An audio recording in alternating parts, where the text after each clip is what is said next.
Hi everybody, it's Sonnie coming at you from Fukuoka, Japan. And today I want to talk about some very awkward moments as a foreigner living in Japan that I experience pretty regularly.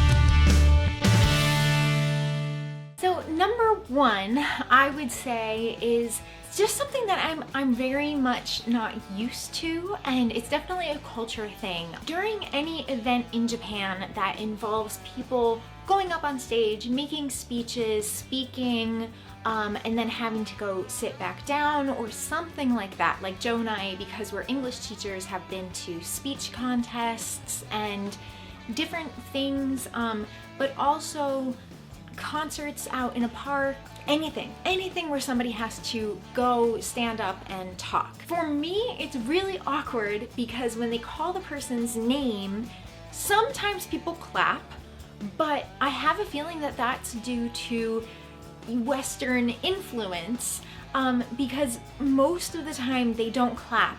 They announce the person's name, that person who announces it sits down, and the person being announced stands up, and they make their way to the stage. Maybe they bow at the stage, then they make their way to the podium, maybe they bow at the people and the people bow back, and then they start speaking. But for that entire duration, it's like silent, usually. Sometimes people clap, sometimes I start a clap just because I feel so awkward and other people join in. And then when they finish and they bow, usually in America, if somebody has made a speech or does something like conducts a musical number or sings or plays an instrument or something like that, when they finish, we would all applaud and clap.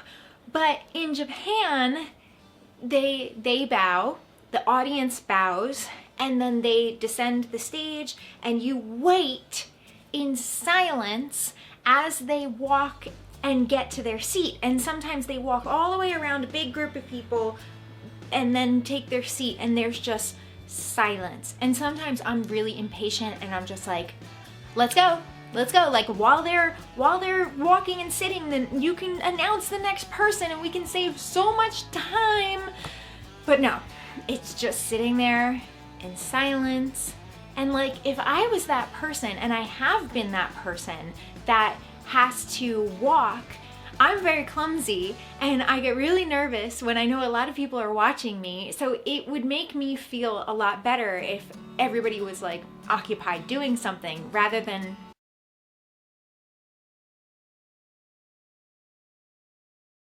and just sitting, watching, waiting. Yeah. It's just, to me, it's so awkward and I can't get used to it. Number two, I think this is something that is more so awkward for women in Japan than for men, and it's kind of definitely a culture thing in the fact that Japanese men and Japanese students, usually male students, will think that they can kind of say anything to you because you're not Japanese and you're a foreigner, and there's different rules for foreigners than rules for Japanese people. So like, you'll get really weird comments that seem really inappropriate. I'm gonna give some examples. I'm not gonna name names of who this happened to. I'm just gonna say these things happened to friends. One friend who was also a teacher had students ask her if she played night sports.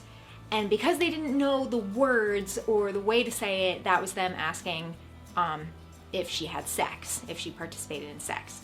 And then there was another female coworker that I know that Japanese men at the school would come up to her and make comments about how long her legs are and just kind of stare. And it's really awkward because part of you feels like they know that that's really rude, but then the other part, because Japanese society has so many rules, there are rules in every single situation on how to behave, and then we enter and suddenly they don't know the rules involved with us.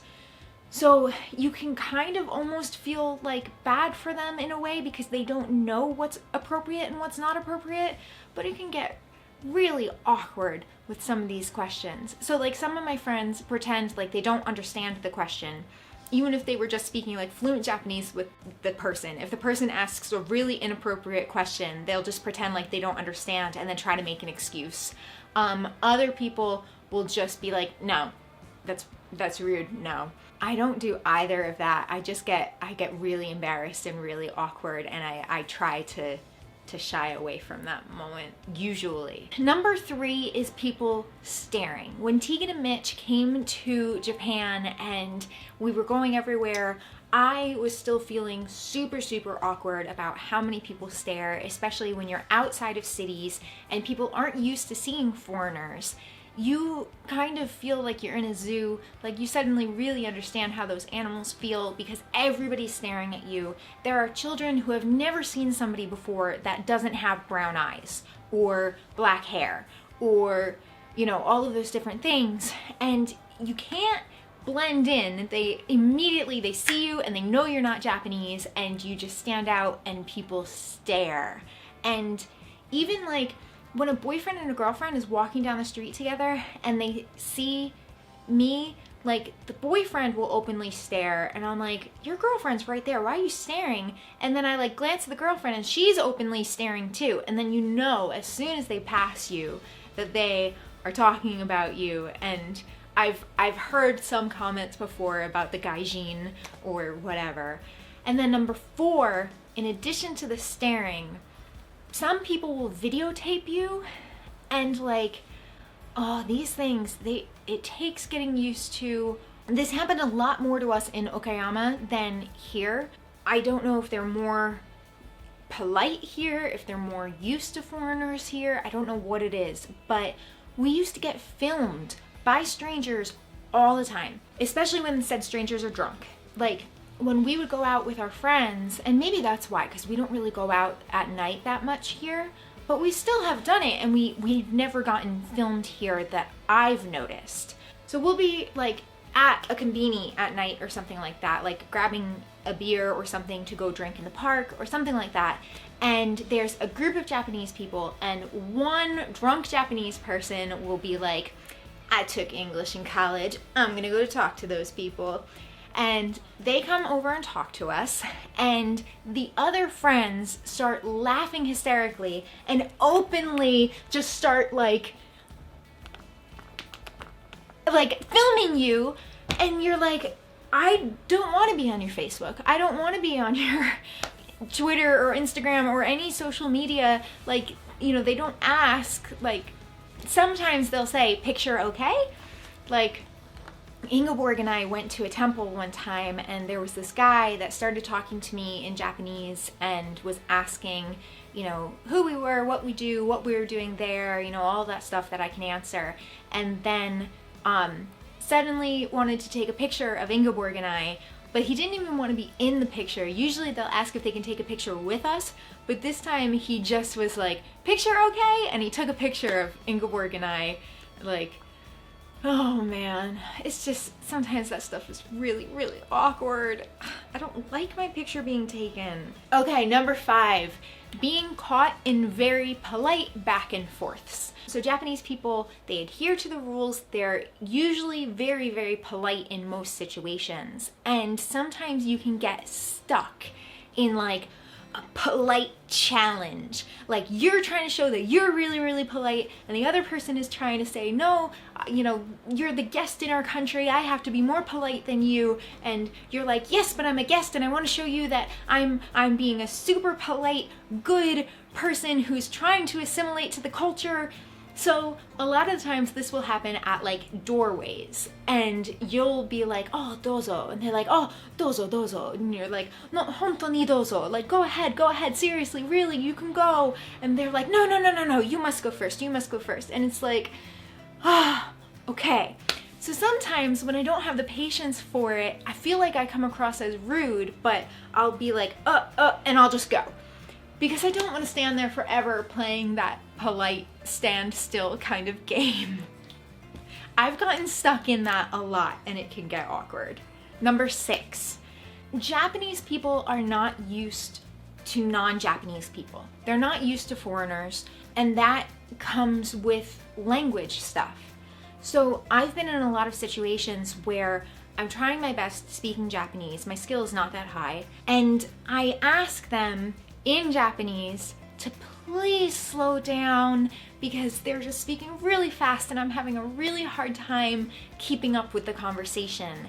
And then they're like, oh, okay, and speak just as fast. And I think it's because they're not used to having to speak slowly. They're not used to having people not understand what they say, because everybody in Japan is Japanese except like 1% of people. So they're just really not used to that. Then there's also times where you're trying to talk to somebody and you're saying, oh, I don't understand. わかりません。ごめんなさい。わかりません. And you're just saying over and over again, I don't understand. I'm so sorry. And they just will keep saying the same thing in Japanese, expecting you to understand after a while if they just say it enough. I don't know the logic behind it, but it's so awkward. So number 7 is saying yes to things that you just don't understand. Like, I try not to do this that often, but I definitely have done it, because when they don't change speed, when they keep repeating the same things, and you just want to get out of that conversation and go, you might just be like, oh, hi, oh, so desu ka, oh, so ka, oh, so, yeah, okay, like, yeah, no, I totally understand, yeah, hi, oh, okay, and then you just go, like, you have no idea what you just said yes to, or like, what if they're asking you something terrible about foreigners, and you're like, yeah, absolutely, like, that's awkward. That's really awkward. And then the last one I have for you guys is hand gestures. In Japan, hand gestures are very different than in America. First of all, they don't really talk with their hands, so that makes it way more difficult to understand what they're trying to say. But when they do use hand gestures, it's different than the ones that we use in the West. So one specific example of this that was really awkward was when I left the school and we were going, me and the other ALT were going to a restaurant with a bunch of the teachers. And so they had to take multiple cars. So we walked out and the teachers went like this, and we didn't know which direction we were supposed to head in. So we were kind of standing there and we were looking and we were saying to each other, do we go this way? Do we go this way? And one of the teachers saw us and goes like this. In America, that would be like flicking someone away. Like, go over there. Go. In Japan, that's calling someone over to you. Like, they don't go like, you know, in America we'd be like, oh, come here. They don't do it up, they do it this way. And it's like, come here. Both of us, and I'm really glad that it wasn't just me, because that would have been even worse for my self-esteem. But both of us just like stop what we're doing, because in our heads we're like, do they know that we would go like this to tell you to go that way? Or are they doing what's natural for them and saying, come here? And so we both just stopped and we're like, which is it? Where do we go? Like, we froze. And then she realized what was happening. So then she goes, come here. And we were like, okay. We kept going to follow her. But like, there can be some really confusing mix-ups with hand gestures, and that's just as a foreigner in Japan. Now, there's a lot of other stories that one could say about hand gestures in other countries, because some things like thumbs up in the US is really good, but that in another country in the Middle East means that it's, you know, up yours, pal. So, yeah, hand gestures can be really awkward.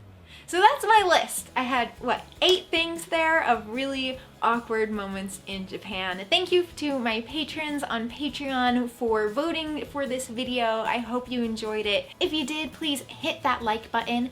Comment below with any awkward stories from when you traveled abroad or lived abroad, or even maybe in your own country had a misunderstanding with someone due to a cultural or a language barrier or something, hand gestures along those lines. I want to hear your stories. Make me feel better that it's not just me being super awkward in other countries. Thanks. And I want to take this moment to thank my patrons on Patreon, not just for suggesting this video or for voting for this video, but also for being patrons. So we have Miriam, we have Jesta, we have Kaz Avery, we have Fine Ass Amy Fresh, we have FewGreen42, we have David Smith, and we have Stephen Gardner. Thank you guys so much for supporting me. I love talking to you, and yeah, can't wait to talk to you more. Thank you so much for watching this video, and if you really liked it, please subscribe and hit the little bell icon next to that subscription box so that you get a notification every time I upload a new video. Thanks so much! See you next time. Bye!